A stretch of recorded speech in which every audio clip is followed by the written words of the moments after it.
Eto na marahil mga kababayan ang hindi na kailanman matitikman ni Bangag mga kababayan. Ang pagmamahal ng sambayanang Pilipino. Hinding-hindi na yan matitikman ni BBM mga kababayan. Ang ganitong pagmamahal ng mga tao, kagaya kay VP Sara Duterte. Andito po sa Kuwait mga kababayan si VP Inday Sara Duterte. Rockstar po mga kababayan. Binungog ng mga tao. Hindi kagaya ni BBM mga kababayan na sa kanilang mga salo-salo.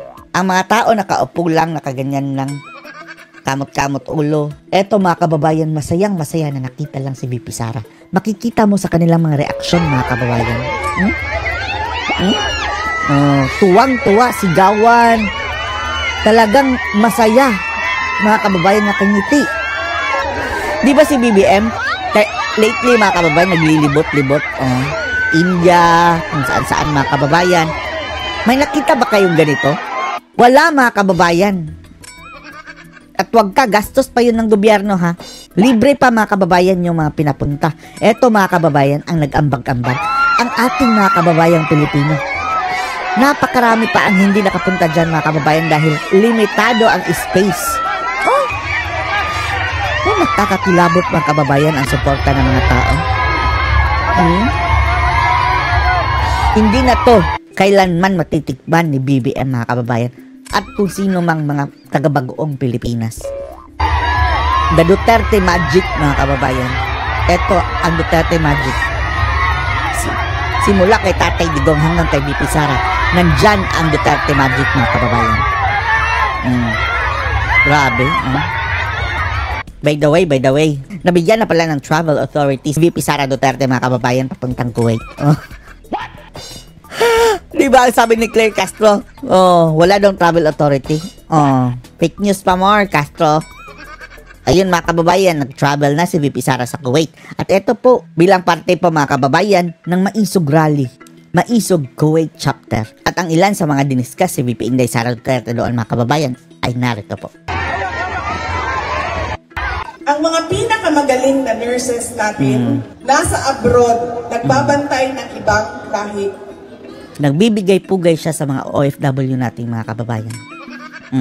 Dahil dyan sa Kuwait mga kababayan, napakarami pong mga nurses at ilan pang mga healthcare workers. Bakit? Hindi lang nurses. Mga mga kababayan, kasambahay. No-brainer ang sagot. Malaki ang engineer, sagot. Kung ano-ano pa mga kababayan. So tinatanong ko, lagi yan kahit saan ako pumunta. Pumunta ako Australia, pumunta ako South Korea.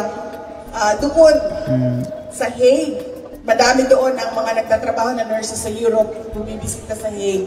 Merong isa, dalawa na nagsasabi. Asama na yung nurse sa Pilipinas na nakausap ko bago lang. Sabi nila, alam mo Inday Sara, kung tumaas lang yan, ang sahod, hanggang 35,000 ang entry level ng nurse, hindi ko iiwanan ang pamilya ko. Sabi niya, pero paano kami? 18,000, 19,000. Tatlo ang anak ko. Kulang. So, kailangan ko talaga umalis. At hindi lang yan. Para sa pamilya.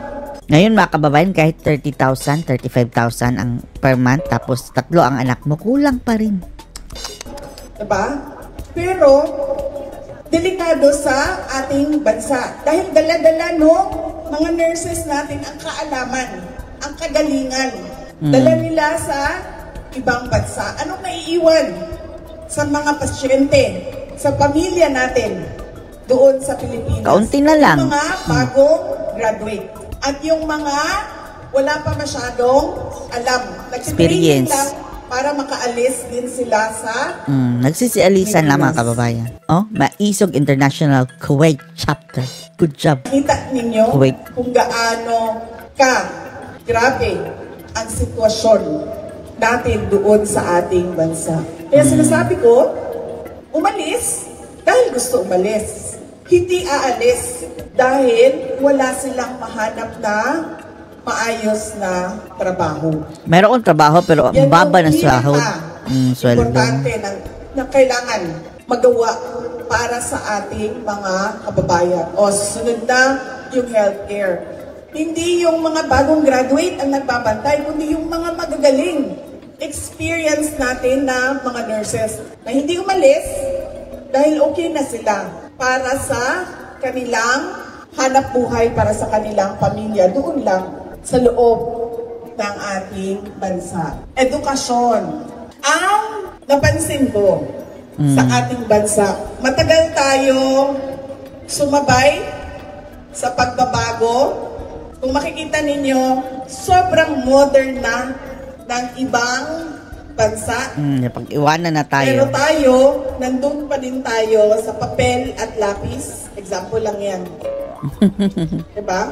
Yung ibang bansa, ang pinag-aaralan ng kanilang mga anak, robotics, coding, diba? 3 years old, 4 years old, marunong na magbasa. Dito, sa atin, sa bayan, Grade 6, hindi pa marunong magbasa, mga kababayan. nandun pa rin tayo sa hanggang At yung marunong magbasa, karamihan hindi nakakaintindi sa binabasa. high school, hindi pa marunong magbasa ang bata. Ang daming pwedeng gawin para sa modernisasyon ng edukasyon. Pero sobrang bagal ng pag-ikot ng Sobrang pagal.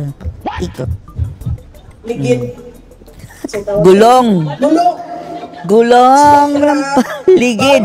Bagal ng pag-ikot ng gulong Ng palad. ng pagbabago.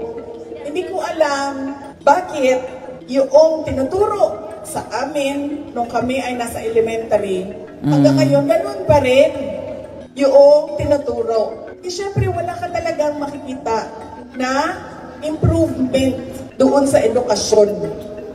Trabaho, health, kalusugan, edukasyon, peace and order. Ito yung problema nating lahat. Ang dami mga kababayan. Actually, lahat ng sektor ng ating lipunan may problema. Dahil naiwan yung pamilya. Dahil kurakot. doon Kurakot. sa Pilipinas. Yan Papunta talaga ka ang sa rason, mga trabaho, kababayan. 100% nag-iisip ka pa, kamusta kurakot. na kaya yung anak ko? Yung hindi ka kampante, napapasok siya sa paaralan na walang mangyayari sa kanya. Lagi ka No, ngayon mga kababayan, mayroon ng nagpapatayan ng mga estudyante sa paaralan. kung ano na ba yung nangyari. Droga din ang dahilan mga kababayan. Adiktos ng mga bata. Mayroon ngang naggulpi ng teacher. Buti na lang ngayong panahon na ito, pwede ko ba sabihin na kung mabagal umikot ang gulong, mabagal din ang internet sa Pilipinas, pero buti na lang ngayon may internet na. So nasusundan natin, natatrack natin ang ating mahal sa buhay, ang ating pamilya, kung saan na sila, okay lang ba, kamusta sila, pwede na natin silang i-video call, agad-agad. Ganon. Pero ang gusto natin makapagtrabaho ng maayos, ang anak natin makapag-aral ng modernong pamamaraan ng pag-aaral na hindi tayo takot na paglabas natin sa bahay natin ay merong mangyayari na masama sa atin o sa ating mga kapamilya. Tama. Ano pa? Susunod. Disaster resilience. Disaster risk reduction and climate change mitigation. Alam Flood naman control. natin na paulit-ulit, sandali lang, bago ang lahat, yung kinain ko kanina, naalala ko lang. Ano? Kasi naalala ko ang 20 pesos ang kilo ng bigas. Ay, 20 na naman. Kinain ko kanina. Nag-order ako ng, hindi ba ako usually kumakain ng rice. Hindi ako usually kumakain ng rice. Kasi pag kumain ako ng rice, ganito na ako ka-laki. No joke. No rice Sobrang pala. tigil talaga ang pagkain ko. Dahil kung pabayaan ko ang sarili ko, hindi na ako matabunan ng podium na ito. Kampas ako dito. Oh, sa interview mga kababayan, tinanong si Bibi Sara kung ano daw ang ayaw niya sa kanyang sarili. Yung bad habits daw mga kababayan, ganyan. Ang lakas daw niya kumain. Yan ang sabi niya mga kababayan. Ang lakas-lakas ko kumain. Oh, yan daw ang ayaw niya talaga sa kanya sarili. Ngayon mga kababayan, buti naman. Interview niya yan, yung mayor na pa siya ng Davao City, ha? Ayun, andun sa YouTube. And then, ngayon, mga kababayan, at least, na-overcome na ni VP Sara yung urge na kumain ng marami. So kanina, nag-order ako ng rice kasi Ryzen. kailangan ko ng energy na Energy. makipagpicturan sa inyo. Dating, no? Oh, grabe kanina, Pagdating dinumog. ng rice, Oh. ang haba niya, Yung long grain. Ah, sabi ko pag may rice na ganyan mga kahaba, mga kababayan. O, ano yan? Baka processed na. haba niya, parang yung rice natin sa Pilipinas, 3 butil. Tatlo. Isa sa kanila dito. Anong itsura ng ano niyan? Palay niyan. Sabi ko pa sa sarili ko, ito dapat ang 20 pesos. Kasi ang isang kutsara niya, 3 kutsara na ang equivalent sa Pilipinas. Di mapababa mo ang presyo. Sabi ko, ganito dapat ang... Bakit ang haba nun? Kinabahan ako sa kanya, baka ano siya, artificial intelligence na... Baka siya rataki rice. Oo, mga kababayan. Parang plastic. Right. Para siyang pasta. Uy! Diba? Kabahan ka eh. Ganito ito. Hindi daw yung nakakataba. Hindi nakakataba. Yung kanila, ma'am, isang platong ganyan, ma'am. Hindi pa rin ako tataba nun. Pag inubos ko yun, isang plato. Depende kung marami. Oh. Tinoon? Basta sobra, mga kababayan, nakakataba. Tanungin mo si Admiral. Fake rice yan. Ayun. So kaya ganyan kalaki yung kanilang For sharing, serving ng baka. rice kasi hindi siya makataba. Grabe naman. So dapat kinain ko lahat yun para mabusog ako. Ano yan, hangin? So Hindi nakakataba? dinandahan ko pa siya eh. Andun pa siya, naiwan ko siya doon. Kasi kakainin ko mamaya hapunan, iniwan ko na lang doon. Ang laki niya, ganyan. Ang haba pa niya. Sana ako Oh? For 1 person lang yun. At sa bagay, naniniwala ako kasi hindi kayo malaki.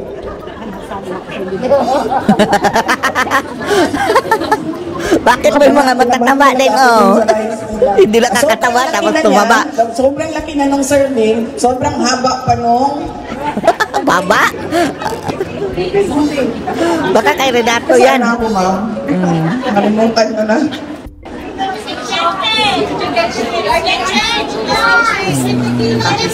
Bigas. Disaster. Oo yun. Bago yun. Naalala ko lang kasi. Naalala ko lang yung kinain ko. Gutom na kasi ako, sir. Dapat pala inubos ko yun. Na ano kasi ako, kinakabahan ako. Kasi bago ako umalis sa Pilipinas noong August 15, ngayon, August 13, gusto ko kumain ng cheese. So pumunta ako sa tindahan ng cheese. Cheese? Bumili ako ng ganyan, o yung triangle na ganyan. Malaki. Tapos, ang ginawa ko, ilan-ilan na ko ang cheese ko ang Kinain. biskuit.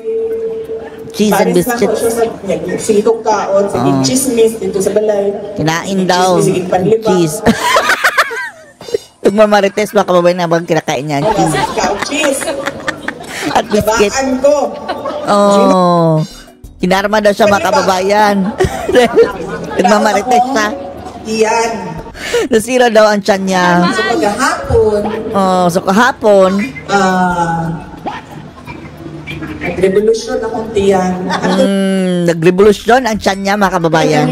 Hanggang kanina, antod gano'n, nag-revolusyon akong tiyan. Hanggang kanina, may revolusyon sa tiyan niya. Mag-excuse ko sa inyo, mga kadyot, may nung health break. So, kung mag-excuse na siya ng kaunti mga kababayan na health break, alam nyo na. Banyo ang punta. Na siya. Yan na yan. So, kanina, wala mag-iurot ang rice kay mahadlok. So, kanina, hindi niya inubos ang rice dahil matatakot na siya mga kababayan. Natakbo siya sa ano? Adulong sa CR. Punta CR. CR.